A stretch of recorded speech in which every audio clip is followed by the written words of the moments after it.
question is, what is the people's reaction to all this fuss about Myanmar and all this attention that it's getting? I think this has created a sense of national pride, but I think on the ground, there's still a lot of the reforms have not been felt at ground level, and so people are still hoping and waiting to see what's happening. The issue that has been most challenging is the inflation, and I think the economic bread and butter issues still remain high on the concerns of ordinary people.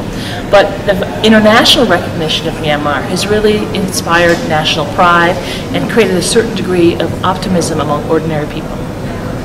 Okay, and what about the businessmen in Myanmar itself?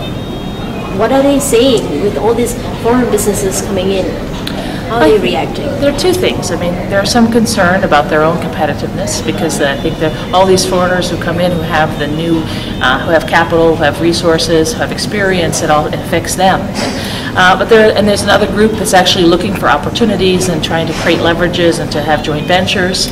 But I think everyone is while they see the framework as generally positive, there's high expectations, and there is inertia and implementation issues that have actually been ongoing.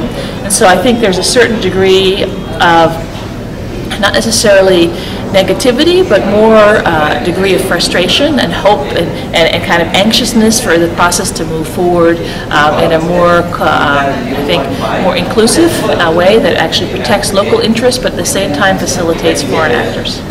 What role can ASEAN businessmen play to help Myanmar's economic reform?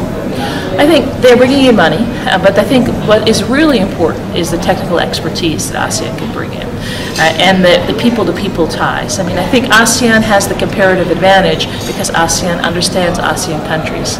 And I think one has to appreciate that Myanmar is a country that has been in ASEAN despite many challenges for many years. And so there is a basis that I think ASEAN businessmen have that other countries don't. Okay, one last question. Is Myanmar on the right track? Yes, it's on the right track compared to where it was, but I think there are lots of obstacles along the track ahead.